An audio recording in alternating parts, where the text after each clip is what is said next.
Assalamualaikum warahmatullahi wabarakatuh. Salam Om Swastiastu, Namo Buddhaya, salam kebajikan untuk kita semua.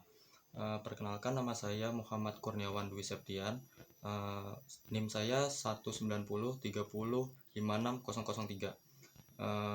Tujuan saya membuat video ini adalah untuk menyelesaikan tugas saya yang diberikan oleh dosen pengampu, yaitu Bapak Servis Simanjuntak SPT MSI dalam mata kuliah ilmu ternak unggas. Jadi sebelum kita spesifik membahasnya, kita bahas dulu apa itu peternakan. Peternakan itu dalam sudut pandang orang awam biasanya terdiri dari tiga aspek, yaitu pakan, lalu ada reproduksi atau breeding, lalu itu ada yang namanya manajemen pemeliharaan. Hal tersebut dicantumkan juga dalam peraturan pemerintah, yaitu UU PPKH nomor 41 tahun 2014, yang menyebutkan bahwa segala urusan yang berkaitan dengan sumber daya fisik, benih, bibit, bakalan, ternak,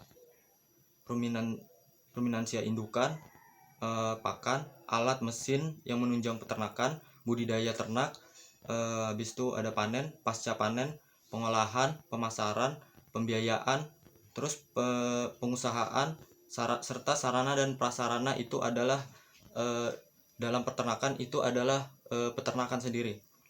Lalu kita beranjak ke suatu hal yang penting bagi usaha peternakan, yaitu pakan. Pakan ini dapat mengambil hingga 80% biaya produksi dalam suatu usaha peternakan, yaitu pakan adalah konsumsi yang biasa dikonsumsi oleh ternak, atau makanan lah intinya kalau dalam kehidupan sehari-hari manusia kita.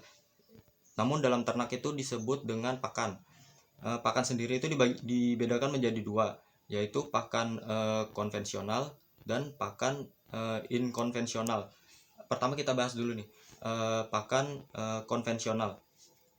Pakan konvensional adalah pakan yang lazim atau biasanya digunakan sebagai pakan ternak. Itu biasanya dipergunakan karena sumber daya yang melimpah sih. Salah satu contoh pakan konvensional adalah jagung. Jagung itu biasa digunakan peternak biasa ya, untuk pakan ayam kampung biasanya. Lalu ada dedak juga biasanya digunakan oleh seperti ayam ras maupun ayam kampung. Lalu ada bungkil kelapa, ada bungkil kedelai, ada tepung ikan. Nah, tepung ikan ini mengandung protein yang sangat besar ya. Lalu kita bahas yang selanjutnya, yaitu pakan inkonvensional. Pakan inkonvensional adalah pakan yang tidak biasa digunakan oleh peternak atau petani yang mengusahakan ternak, karena salah satu faktor seperti musim, seperti kandungan sebenarnya ada di sekeliling kita, tapi kandungannya tidak diketahui seperti itu. Berikut salah satu contoh pakan inkonvensional adalah bungkil biji kapuk tuh. Itu kan sebenarnya banyak di sekeliling kita, namun jarang diketahui gitu khasiatnya. Lalu ada bungkil biji karet, ada bungkil biji kemiri, lalu ada bungkil inti sawit. Sawit kan melimpah ya di Kalimantan Timur.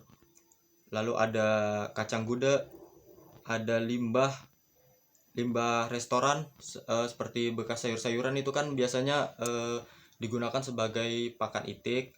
Lalu ada pakan bebek, lalu ada tepung bekicot, itu proteinnya tinggi juga.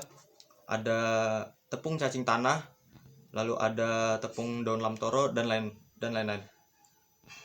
Lalu apa sih sebenarnya yang membuat pakan-pakan tersebut tidak bisa dipergunakan langsung gitu, secara langsung kepada ternak unggas kita? Yang pertama itu adalah faktor pembatas. Faktor pembatas dalam ternak itu banyak sekali ya, seperti singkong. Singkong itu kan biasanya kalau manusia biasa lazim lah kita mengkonsumsi singkong, tapi dalam ternak unggas itu ada kandungan yang menjadi pembatas bahwa unggas itu tidak sembarangan bisa memakan singkong, karena ada sianida di dalamnya. Seperti pakan-pakan berikut juga ada kandungan pembatas yang tidak bisa kita gunakan sebagai pakan unggas karena faktor pembatas tersebut. Seperti bungkil biji kapuk, ada gosipol, lalu ada biji karet juga, ada asam sianidanya juga seperti singkong tadi. Lalu ada biji kemiri, ada toksol buminnya. Lalu kelapa sawit itu ada serat kasarnya seperti kita tahu sendiri ya, dan lain-lain. Lalu bagaimana sih cara kita menghilangkan faktor pembatas itu? Yang pertama, kita bisa melakukan pencucian. Itu mungkin orang-orang seperti masyarakat awam itu tahulah cara-cara pencucian. Lalu ada faktor. Lalu ada perendaman. Lalu ada yang namanya pemanasan. Itu bisa berupa dikukus, itu bisa berupa direbus, bisa juga disangrai atau dikupas. Lalu ada pengeringan. Itu kita mengeringkan habis kandungan air yang ada di pakan tersebut. Lalu kita bisa melakukan ekstraksi, lalu kita bisa lakukan pencacahan kepada pakan tersebut. Lalu kita bisa melakukan penggilingan seperti dedak kan, kita giling menjadi pakan. Lalu kita bisa melakukan pendinginan, lalu kita bisa menambahkan bahan-bahan kimia tertentu untuk menyetarakan kandungan zat pembatas tersebut, atau kita bahkan menghilangkan faktor pembatas tersebut. Lalu yang terakhir itu kita bisa melakukan fermentasi. Baik, setelah kita membahas soal pakan, kita bisa lanjut ke kandungan yang ada dalam pakan. Seperti yang kita tahu kan, orang-orang awam itu tidak terlalu mengerti mengenai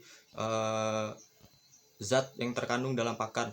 Zat yang terkandung dalam pakan ini biasanya orang-orang peternakan itu menamainya nutrien, atau tidak usah orang peternakan, orang-orang keilmuan lah istilahnya itu menyebutnya dengan nutrien. Apa sih itu nutrien? Nutrien itu adalah kandungan yang berada dalam suatu zat. Jadi seperti protein itu, lalu ada lemak, lalu ada karbohidrat, ada vitamin, ada mineral juga yang membantu terbentuknya cangkang pada telur. Lalu apa sih prosesnya? Kalau kan ada proses metabolismenya itu namanya. Kalau kita mengkonsumsi nutrien, proses yang melakukan metabolisme pada zat tersebut itu dinamakan dengan nutrisi. Jadi kita sudah tahu tentang nutrien itu apa. Lalu bagaimana sih nutrien itu tercerna? Nah, nutrien itu termetabolisme atau tercerna disebut dengan nutrisi. Kita juga ada belajar tentang ilmu nutrisi ya. Bagaimana nutrisi itu tercerna di dalam tubuh, bagaimana awal mula nutrisi itu, atau kita bisa ketahui asam amino menjadi protein begitu. Bagaimana protein nanti menjadi otot begitu. Lalu apa sih sebenarnya yang mendasari nutrisi? Yang mendasari nutrisi itu kita mempelajari nutrisi itu supaya kita tahu bagaimana formulasi dalam mencampurkan ransum. Kita membuat konsentrat nantinya. Yang pertama, dalam tahapan pembuatan formulasi atau formulasi yang biasa kita sebut dengan pencampuran beberapa bahan pakan, itu tahapannya seperti kita yang pertama menyiapkan bahan, itu wajib. Lalu kita ada siapkan alat juga seperti sekop, ember, plastik, apapun yang mendukung atau mensupport bagaimana cara pakan tersebut kita bikin. Lalu kita timbang bahan tersebut, kita timbang bagaimana nih, yang sedikit dulu kan, baru kita timbang juga yang banyak. Jadi kita urutkan nih, tidak bisa langsung dicampur begitu saja. Lalu di dalam suatu wadah atau ember tadi kita masukkan dulu yang pakan yang nilainya lebih sedikit, baru kita masukkan yang lebih banyak supaya mempermudah proses pengadukan. Lalu kita aduk semuanya secara rata, secara homogen ya. Lalu setelah sudah tercampur, kita bisa sudah berikan ke ternak-ternak kita. Mungkin itu saja penjelasan dari saya. Semoga tugas ini dapat selesai dengan baik. Terima kasih. Wassalamualaikum warahmatullahi wabarakatuh.